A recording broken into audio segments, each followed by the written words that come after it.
Hello guys, welcome to the C consult learning classes. So आज हम आ गए हैं अपने लेक्चर नंबर 6 की तरफ of the insolvency in the bankruptcy code 2016। So let's begin. देखिए, लेक्चर नंबर 5 में मैंने आपको बताया था अपनी प्रेफरेंशियल ट्रांजैक्शंस के बारे में, जो अवॉइडेबल ट्रांजैक्शंस होती हैं। प्रेफरेंशियल ट्रांजैक्शन कौन सी ट्रांजैक्शन होती हैं? ये वो ट्रांजैक्शन होती हैं जिसमें जो कॉर्पोरेट डेटर है वो अपना क्रेडिटर या श्योरिटी होता है उसका, या कोई भी गारंटर होता है, उसके अगेंस्ट कोई भी प्रेफरेंस क्रिएट करता है, मतलब उसको कोई भी प्रेफरेंस देता है। उन सारी ट्रांजैक्शन को प्रेफरेंशियल ट्रांजैक्शन कहते हैं। बट जो प्रेफरेंशियल ट्रांजैक्शन होती है उनके दो एक्सेप्शंस होते हैं। दो एक्सेप्शंस की हम बात करते हैं। पहला एक्सेप्शन क्या कहता है? पहला एक्सेप्शन कहता है अगर कॉर्पोरेट डेटा कोई भी ऐसी ट्रांजैक्शन जो कि प्रेफरेंशियल नेचर की है बट अपने ordinary course of the business में उसको एंटर करता है, देन वो हमारी ट्रांजैक्शन प्रेफरेंशियल ट्रांजैक्शन में कवर नहीं होगी, वो एक्सेप्शन में आएगी। इसके लिए मैंने आपको एग्जांपल दिया है। जैसे एसबीआई ने लोन दिया अपना जेट एयरवेज को, जेट एयरवेज उस लोन का डिफॉल्ट कर गया। अब एसबीआई और जेट एयरवेज के बीच में कॉन्ट्रैक्ट था, एक एग्रीमेंट था लोन से रिलेटेड। वो एग्रीमेंट क्या था कि जेट एयरवेज को जो एसबीआई लोन दे रही है वो आज की डेट में तो अनसिक्योर्ड है, लेकिन 6 महीने बाद उसको एसबीआई को सिक्योरिटी देगा जेट एयरवेज।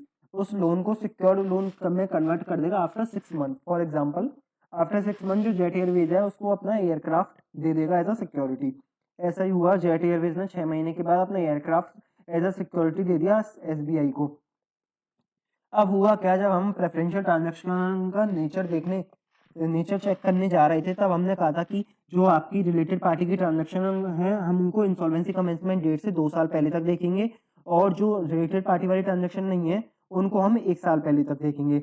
अब हुआ क्या, जो जो हमारा जेट एयरवेज था उसने एसबीआई को जो सिक्योरिटी दी थी, अपना एयरक्राफ्ट जो सिक्योरिटी दिया था वो कवर हो गया था, इस पीरियड में कवर हो गया, मतलब लुक बैक पीरियड में वो कवर हो गया। इंसॉल्वेंसी कमेंसमेंट डेट से पहले ही हमने 2 साल पहले अगर देखा तो जो सिक्योरिटी हम जेट एयरवेज ने हमारी उसको दी थी, एसबीआई को दी थी, वो हमारी प्रेफरेंशियल ट्रांजैक्शन में कवर हो गई। बट जो उसने लोन दिया था, एसबीआई ने जो जेट एयरवेज को लोन दिया था वो कवर नहीं हो रहा है। इसका मतलब साफ साफ हमको पता चलता है कि ये जो ट्रांजैक्शन एंटर हुई है बेशक प्रेफरेंशियल नेचर की है, लेकिन ये किस रिजल्ट से हुई है? क्योंकि इनका एक कॉन्ट्रैक्ट था, इसकी वजह से हुई है। मतलब कहने का क्या है, जो ये प्रेफरेंशियल ट्रांजैक्शन है वो ordinary course of the business है of the corporate data Jet Airways. इसलिए हम इस ट्रांजैक्शन को प्रेफरेंशियल ट्रांजैक्शन के नेचर होते हुए भी उसमें कवर नहीं करेंगे, इसका एक्सेप्शन हुआ। इसलिए जो हमारा डिसोल्यूशन प्रोफेशनल है, ये जो प्रेफरेंशियल ट्रांजैक्शन इस टाइप की जो ऑर्डिनरी कोर्स ऑफ बिजनेस में एंटर हुई है उसको हमारी एडजुकेटिंग अथॉरिटी के पास नहीं लेके जाएगा। दूसरा केस क्या आता है? दूसरा केस आएगा हमारा, कोई भी प्रेफरेंशियल ट्रांजैक्शन है जो कि एंटर करी गई है by the corporate data, but उस जो ट्रांजैक्शन से एक नया असेट उसने क्रिएट करी है, देन वो हमारी प्रेफरेंशियल ट्रांजैक्शन में कवर नहीं होगी। फॉर एग्जांपल, जैसे एसबीआई ने लोन दिया जेट एयरवेज को, किसके लिए लोन दिया? उसने दिया 100 करोड़ का लोन दिया था फॉर न्यू एयरक्राफ्ट। मतलब एसबीआई ने, जेट एयरवेज एसबीआई के पास जाती है कि यार मेरे को 100 करोड़ का लोन चाहिए। क्यों चाहिए? मेरे को एक नया एयरक्राफ्ट खरीदना है। नया एयरक्राफ्ट खरीदना है तो फिर एसबीआई ने कह दिया हम 100 करोड़ का आपको लोन तो दे देंगे, लेकिन उस लोन की जो सिक्योरिटी होगी वो आपका न्यू एयरक्राफ्ट ही होगा। सिक्योरिटी जो होगी आपका वो नया नया एयरक्राफ्ट ही हम सिक्योरिटी के तौर पे रख लेंगे। अब लोन तो पहले दिया गया था 100 करोड़ रुपए का। जैसे फॉर एग्जाम्पल लोन दिया 10 अगस्त को, एसबीआई ने लोन दिया जेट एयरवेज को for purchasing of the aircraft, but जो एयरक्राफ्ट परचेज हुआ वो परचेज हुआ आपका 20 अगस्त को। देन इस केस में जो बीच का जो पीरियड है, उस पीरियड में जो लोन था वो एज ए सिक्योर तो लोन नहीं था, लेकिन जैसे ही उसने नया एयरक्राफ्ट परचेज कर लिया तो वो जो नया एयरक्राफ्ट था वो सिक्योरिटी बन गया एसबीआई के लोन के अगेंस्ट। अब इस ट्रांजेक्शन में क्या हुआ, अब जो एयरक्राफ्ट परचेज किया है वो इंसॉल्वेंसी कमेंसमेंट डेट के विद इन 1 ईयर है तो प्रेफरेंशियल ट्रांजेक्शन होगी। मतलब कहने का क्या है, अगर जैसे हम इंसॉल्वेंसी कमेंसमेंट डेट यहाँ पर है, अगर जो 20 अगस्त थी वो 20 अगस्त इस वाले पीरियड में अगर आपकी फॉल करती, मतलब जो इंसॉल्वेंसी कमेंसमेंट डेट से पहले हम 2 साल का पीरियड देखते हैं उस पीरियड में अगर वो सिक्योरिटी फॉल करती और जो लोन था वो हमारा इस पीरियड में फॉल करता, मतलब 2 साल के बाद फॉल करता। कहने का मतलब ये है, जो सिक्योरिटी दी है अपनी जेट एयरवेज ने एसबीआई को, वो अगर हमारे लुक बैक पीरियड में कवर हो जाती, देन उस केस में हम उसको प्रेफरेंशियल ट्रांजैक्शन नहीं मानते, क्योंकि जो एसबीआई ने लोन दिया जेट एयरवेज को वो किस लिए दिया था? वो दिया था एक न्यू वैल्यू के लिए, मतलब नया नया सेट परचेज करने के लिए दिया था, नया एयरक्राफ्ट परचेज करने के लिए दिया था, इसलिए एक्सेप्शन में कवर होता है। बट इसके साथ साथ एक कंडीशन और चाहिए, एक तो एग्रीमेंट होगा इनके बीच में। एग्रीमेंट होना ये जरूरी है कि जैसे ही आप नई एसेट परचेज करेंगे वैसे ही वो हमारी सिक्योरिटी बन जाएगी, ये तो हमारा एग्रीमेंट होना जरूरी है। प्लस में 30 दिन के अंदर अंदर जो जेट एयरवेज है उसको इन्फॉर्मेशन मेमोरेंड, इन्फॉर्मेशन जो यूटिलिटी होती है, मैंने आपको बताया नेशनल गवर्नमेंट स्कीम थी जो, उसमें with in a period 30 days आपको रजिस्ट्रेशन करा के देना होगा, देन ओनली ये हमारा प्रेफरेंशियल ट्रांजेक्शन आपकी उसमें एक्सेप्शन में कवर होगी। सो दो केस हुए हमारे प्रेफरेंशियल ट्रांजैक्शन के। पहला केस हुआ ordinary course of the business में एंटर किया। दूसरा केस हुआ कि आपने जो भी लोन लिया था वो एक नई एसेट को परचेज करने के लिए लोन लिया था, और जो नई एसेट थी वो हमारी सिक्योरिटी होगी, और प्लस वो आपने 30 दिन में उसका रजिस्ट्रेशन भी करा लिया इन्फॉर्मेशन यूटिलिटी में नेशनल गवर्नमेंट स्कीम। ओके, अब देखो हो क्या रहा है यहाँ पे, जेट एयरवेज ने लोन दिया एसबीआई को 100 करोड़ रुपए का, जिसकी सिक्योरिटी थी हमारा एयरक्राफ्ट। अब एसबीआई उस लोन का डिफॉल्ट कर गया। अब उस लोन का जो डिफॉल्ट कर गया, अब एसबीआई के पास दो केस है, या तो उस असेट को रियलाइज कर दे, उस एयरक्राफ्ट को बेच के, उसको एयरक्राफ्ट को बेच के अपने लोन का अमाउंट रिकवर कर ले, या फिर उस राइट को रिलिंग्विश कर दे, उस एयरक्राफ्ट से रिलेटेड उस जो एयरक्राफ्ट सिक्योरिटी था उस राइट को रिलिंग्विश कर दे। अब भाई आप पूछेंगे कि ये एसबीआई है जो अपना राइट रिलिंग्विश क्यों करेगा, अपना राइट क्यों छोड़ेगा, उस एयरक्राफ्ट को क्यों जो एज अ सिक्योरिटी है उसको क्यों रिलिंग्विश करेगा। देखो अब इसके लिए रीजन होते हैं।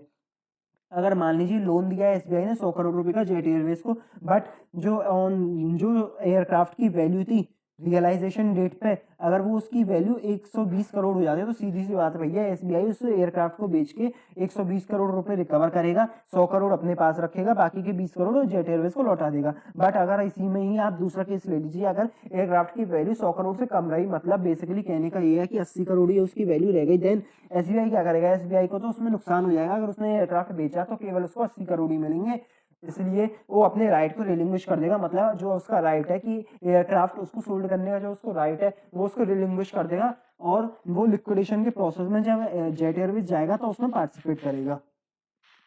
अब देखिए, अब ये दो कंडीशन का तो आंसर आपने इजीली दे दिया। अब बताइए अगर एग्जैक्टली 100 करोड़ होगी एयरक्राफ्ट की वैल्यू, तो एसबीआई क्या कर, वो जेट एसबीआई है जो क्या करेगी, या तो अपना राइट रियलाइज करे या रिलिंग्विश करेगी। एसबीआई के सामने बहुत बड़ी समस्या आ गई, क्योंकि लोन का अमाउंट भी 100 करोड़ है और जो तुम्हारी असेट एयरक्राफ्ट का अमाउंट है वो भी 100 करोड़ है। अब एसबीआई के सामने समस्या ये उठी कि क्या वो अपने राइट को रियलाइज करे या फिर उस राइट को रिलिंग्विश कर दे।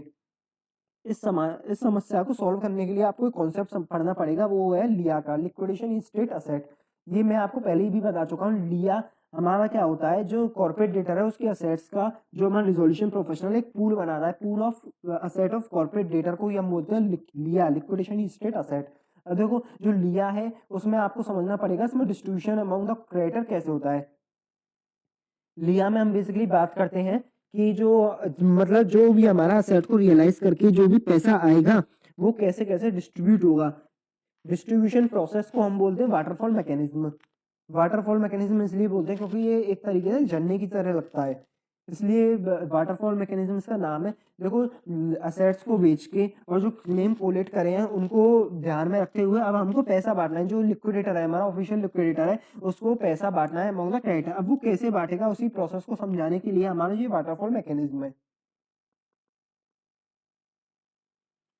तो समझते हैं अपना वाटरफॉल मैकेनिज्म। देखो वाटरफॉल मैकेनिज्म में क्या आता है, सबसे पहले आता है जो भी पैसा हमको असेट को रियलाइज करके आएगा सबसे पहले हम देंगे अपनी सीआईआरपी कॉस्ट को रिकवर करेंगे और उससे लिक्विडेशन कॉस्ट को रिकवर करेंगे। कहने का मतलब ये है जो भी पैसा आपका असेट को बेच के आएगा सबसे पहले वो सीआईआरपी की कॉस्ट और लिक्विडेशन की कॉस्ट में इस्तेमाल किया जाएगा। सेकेंडली वो पैसा किस में इस्तेमाल किया जाएगा, वो वर्कमैन जो हमारे यहाँ पे वर्कमैन होंगे उनकी जो लिक्विडेशन कमेंसमेंट डेट से 24 महीने पहले की सैलरी होगी उसको पे करने के लिए काम आएगा। मतलब कहने का क्या है, जैसे हमारी लिक्विडेशन कमेंसमेंट डेट हुई इधर, ये हमारी एलसीडी डेट है।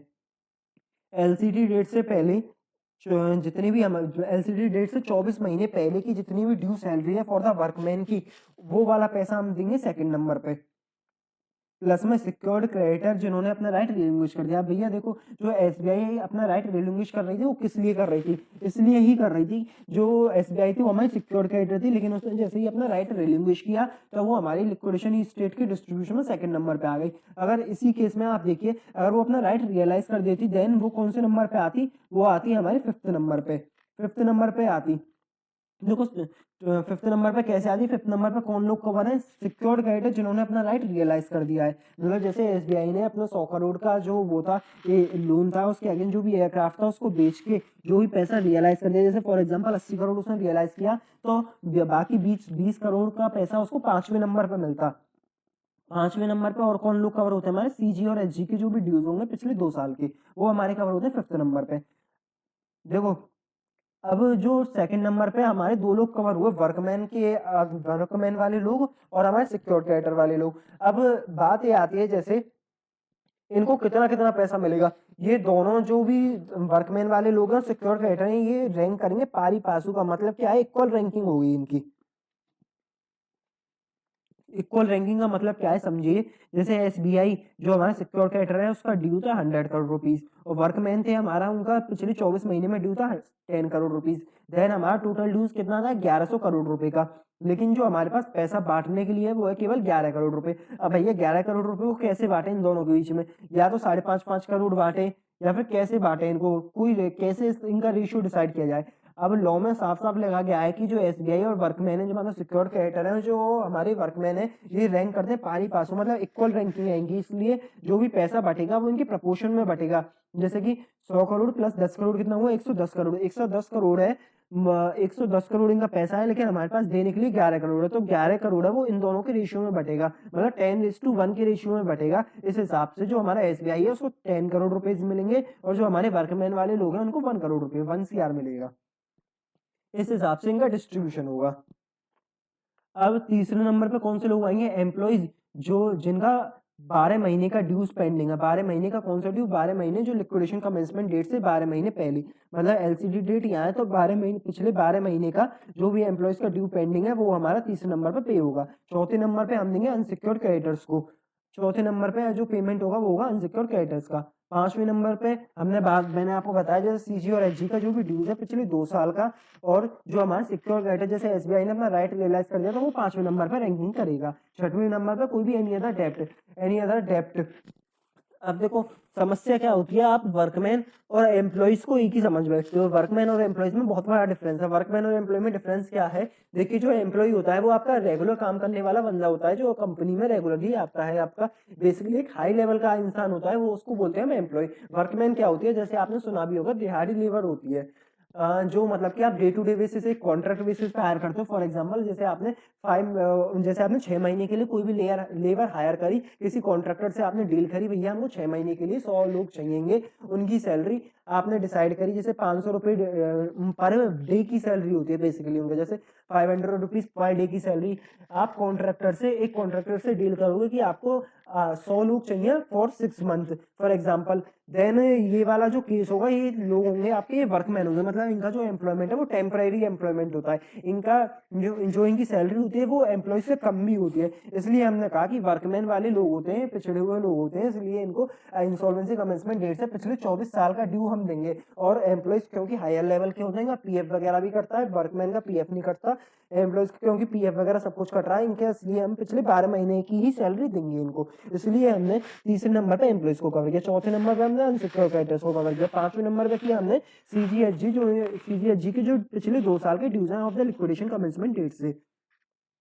और इसी के साथ में हमने कहा सिक्योर क्रेडिटर जिन्होंने अपना राइट रियलाइज कर दिया। ऐसे ही 5वें केस में ये दोनों भी इक्वल रैंकिंग करते हैं, पारी पासू रैंकिंग करते हैं, जैसे इन दोनों का जो भी डिस्ट्रीब्यूशन होगा, जो इनका एक्चुअल रेशियो है उसी रेशियो में डिस्ट्रीब्यूशन होगा। 6वें नंबर पे एनी अदर डेप्ट। एनी अदर डेप्ट का मतलब क्या है, एनी अदर डेप्ट का मतलब है जैसे कि वर्कमैन का ऐसा तो नहीं है जरूर केवल 24 महीने का ही ड्यू पेंडिंग होगा। फॉर एग्जाम्पल सजेस्ट करिए, वो एज्यूम करिए कि 24 महीने की जगह पिछले 36 महीने का ड्यू पेंडिंग है, देन जो वर्कमैन है उनको 24 महीने का ड्यूज तो इधर मिल जाएगा सेकंड वाली रैंकिंग में, और बाकी के जो आपका 12 महीने का ड्यूज पेंडिंग रह जाएगा वो मिलेगा 6वें नंबर पे। ऐसे ही अज्यूम करिए जो एम्प्लॉयज हैं आपके, जिनका हम 12 महीने का ड्यूज दे रहे हैं आपके तीसरे नंबर की रैंकिंग में, उनका ड्यूज मान लीजिए आपका 17 मंथ का है, देन 12 महीने का ड्यू तो मिल जाएगा उनको थर्ड वाली कैटेगरी में, बाकी के जो बचे हुए 5 मंथ है उनका जो ड्यू है वो मिलेगा उनको 6वें नंबर पे, उनको लाइन में लगना पड़ेगा। बेसिकली आप समझिए जो डिस्ट्रीब्यूशन मैकेनिज्म है, एक लाइन लग रही है, पैसा लेने के लिए एक लाइन लग रही है,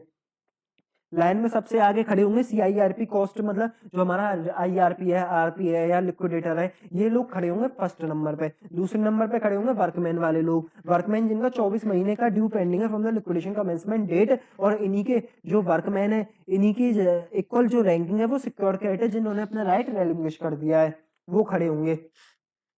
तीसरे नंबर पे जो खड़े होंगे, तीसरे लाइन में जो तीसरे नंबर पे होंगे वो होंगे हमारे एम्प्लॉयज। चौथे नंबर पे होंगे हमारे अनसिक्योर्ड फाइनेंशियल क्रेडिटर।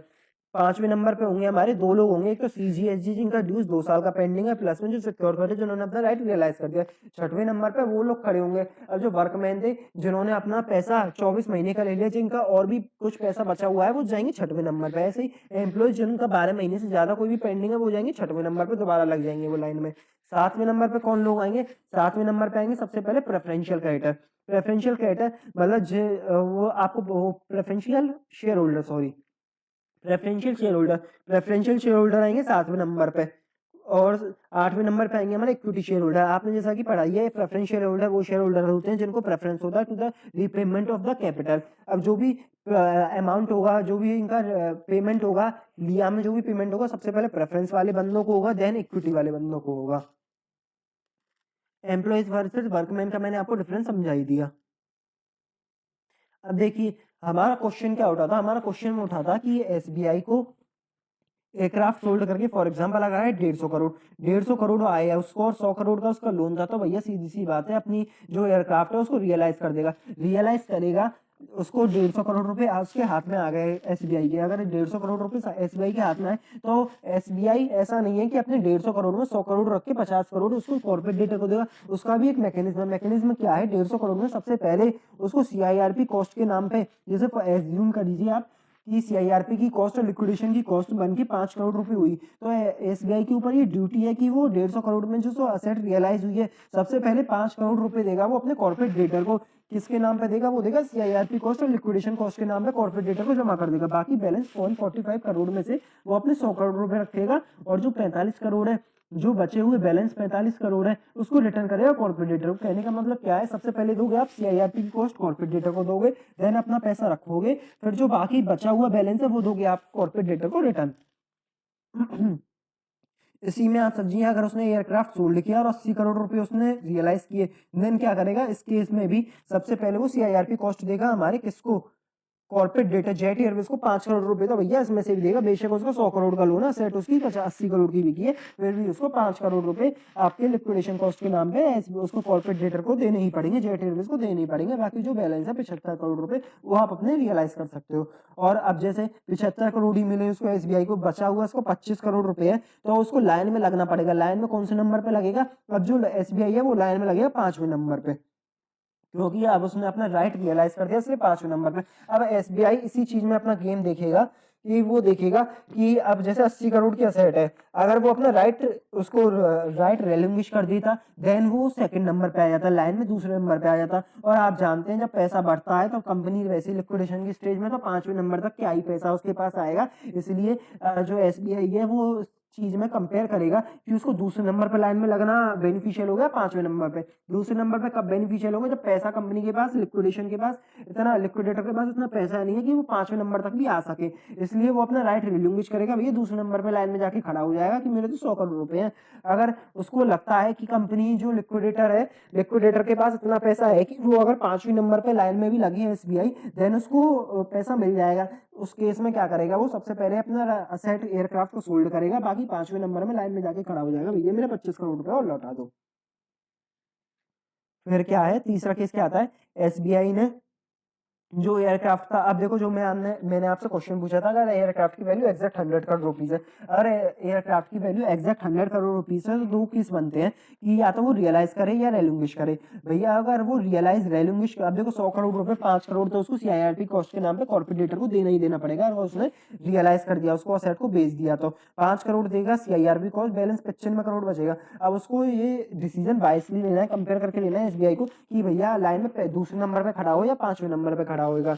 अगर उसने रियलाइज कर दिया देन वो 5वें नंबर पे खड़ा होगा for the balance 5 crore rupees. अगर वो रेलिंग्विश कर देता तो सेकंड नंबर पे खड़ा होना पड़ेगा उसको। सेकंड नंबर पे खड़ा होगा तो भाई उसके लिए बेनिफिशियल है कि उसको पैसा जल्दी मिलेगा। ये SBI कंपेयर करके डिसीजन लेगी।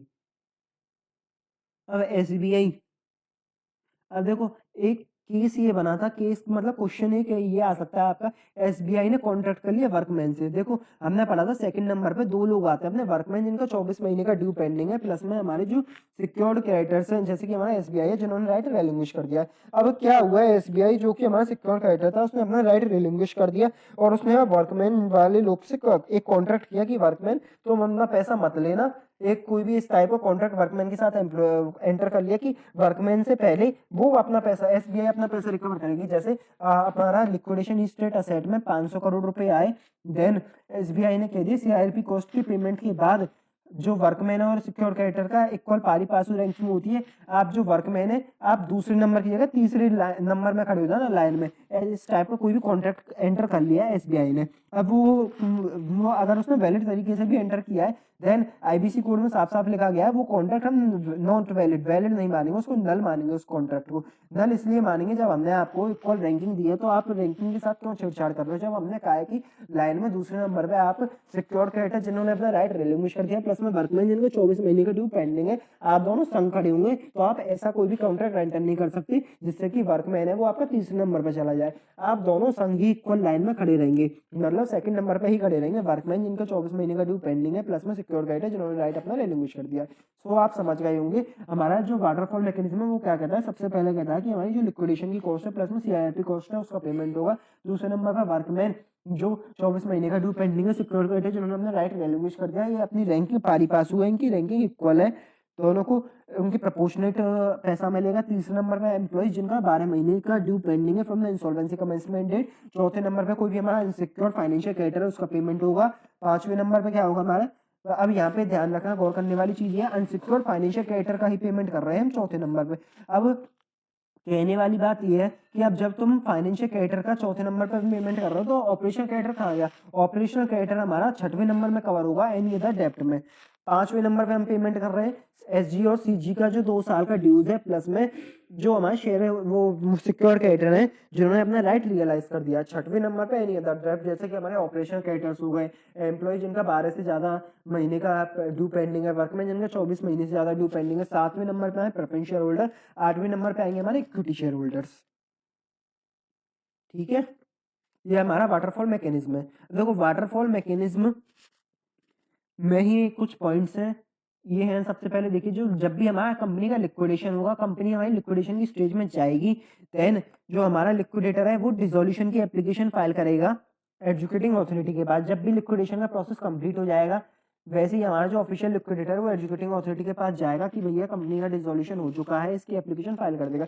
जैसे एजुकेटिंग अथॉरिटी के पास एप्लीकेशन फाइल होगी और उसने एजुकेटिंग अथॉरिटी ने डिसोल्यूशन की एप्लीकेशन एक्सेप्ट कर ली, उसे 7 दिनों के अंदर अंदर रेलिवेंट अथॉरिटी को आपको इन्फॉर्म करना पड़ेगा। ऑफिशियल लिक्विडेटर की ये ड्यूटी है कि रेलिवेंट अथॉरिटी, जैसे हमारे जेट एयरवेज के केस में आरओसी थी रेलिवेंट अथॉरिटी, तो उसको 7 दिनों के अंदर अंदर इन्फॉर्म करना पड़ेगा आरओसी को कि भैया जो कॉपी ऑफ ऑर्डर है एजुकेटिंग अथॉरिटी का डिसोल्यूशन हो चुका है। अब देखिए कंपनी का लिक्विडेशन भी होगा, सब काम होगा, लेकिन उसका रजिस्टर ऑफ कंपनीज में से नाम भी तो हटवाना है। वो नाम हटवाने के लिए ही हम क्या करते हैं, अपनी आरओसी को 7 दिनों के अंदर अंदर एक order, copy of order file करेंगे कि भैया जो कंपनी है उसका डिसोल्यूशन हो चुका है। देखो लिक्विडेशन स्टेट असेट प्लस में जो क्लेम्स है, जो भी ये कोलेट की लिक्विडेशन स्टेट असेट, ये हमारी प्लस में असेट्स का जो पूल बनता है और जो क्लेम्स को कोलेट करता है, इनकी जिम्मेदारी किसकी होती है, हमारे ऑफिशियल लिक्विडेटर की होती है। ऑफिशियल लिक्विडेटर जैसे हमारे फाइनल क्लेम्स आ जाएंगे और फाइनल असेट का पूल बन जाएगा, उससे इन्फॉर्मेशन हमारी फाइल कर देगा एजुकेटिंग अथॉरिटी के पास कि भैया इतने असेट है, इतनी लायबिलिटीज है, इतना शॉर्टफॉल है, ये सारी इन्फॉर्मेशन एजुकेटिंग अथॉरिटी के पास फाइल हो जाएगी। ये कुछ मिसलेनियस पॉइंट है जो इसलिए मैं आपको अलग से बता रहा हूँ। देखो अब एक पॉइंट क्या कहता है हमारा कि जो भी लिक्विडेशन की, जो भी आपने असेट बेची उसकी जो भी सेल प्रोसीड्स होगी आपको 90 डेज में डिस्ट्रीब्यूट करनी पड़ेगी। जैसे कि लिक्विडेशन कमेंसमेंट डेट हुई, यहाँ पर हमारी कोई भी असेट थी, जैसे कंपनी ने कोई भी अपनी लैंड बेची तो जैसे ही लैंड उसने 1 अगस्त को बेची तो 90 दिनों के अंदर अंदर, 90 दिनों के अंदर अंदर उसको उसका जो भी प्रोसीड्स होंगी वो डिस्ट्रीब्यूट करनी पड़ेंगी हमारे वाटरफॉल मैकेनिज्म में। मतलब कहने का ये है, जैसे भी कोई भी आपकी असेट बेची उससे भी कोई प्रोसीड्स आपको कैश में कोई भी प्रोसीड्स मिली, देन 90 डेज के अंदर अंदर वो प्रोसीडिंग्स आपको डिस्ट्रीब्यूट करनी पड़ेंगी। अब देखो जैसे ही आपका लिक्विडेशन कंप्लीट होता है, लिक्विडेशन कंप्लीट होने की वैलिड उसकी ड्यू डेट क्या है, जो ऑफिशियल लिक्विडेटर है उसके ऊपर हमने एक ड्यूटी डाल दी, आपको लिक्विडेशन कंपनी का विद इन 1 ईयर कंप्लीट करना ही है। जैसे कि हमने आपको बताया कि इंसॉल्वेंसी इन बैंकरप्सी कोड में ये एक टाइम बाउंड मैनर करने के लिए एक कोड बनाया गया है, सारी चीजें टाइम बाउंड मैनर में, इसलिए हमने साफ साफ कह दिया कि लिक्विडेशन भी आपका 1 साल के अंदर अंदर कंप्लीट होना चाहिए। अगर आप एक एग्जाम्पल एज्यूम कीजिए कि 1 साल के अंदर अंदर जैसे लिक्विडेशन कंप्लीट नहीं हो पाया, देन क्या होगा? देन ऑफिशियल लिक्विडेटर हमारी एजुकेटिंग अथॉरिटी के पास एक एप्लीकेशन फाइल करेगा कि भैया हमारा जो कंपनी का लिक्विडेशन है वो 1 साल के अंदर अंदर नहीं हो पा रहा है, इसलिए आप हमको एक्सटेंशन प्रोवाइड कर दीजिए। ओके, तो यहाँ तक हमारा जो CIRP प्लस लिक्विडेशन था वो एक पार्ट कंप्लीट होता है। इससे आगे जो हमारा पार्ट आता है वो आता है हमारा PIRP, pre package insolvency resolution plan. देखो ये एक बहुत ही अलग टॉपिक है, मतलब अलग कहने का मतलब ये रिलेटेड है हमारा CIRP प्रोसेस से ही, बट एक जो हमारा IBC कोड है ये अलग से, उसमें ये जो PIRP का प्रोसेस है ये अलग से इंट्रोड्यूस किया गया है। तो मेरा मानना यही है कि मैं इसको आपको एक सेपरेट लेक्चर में कवर करा के दूं, क्योंकि आपको ये जो PIRP का प्रोसेस है ये बहुत ही एग्जाम के लिए बहुत ही रेलिवेंट है, इंपॉर्टेंट है फॉर द SPM एग्जाम। सो मैं आपको इसको एक अलग से लेक्चर में करवा के दूंगा।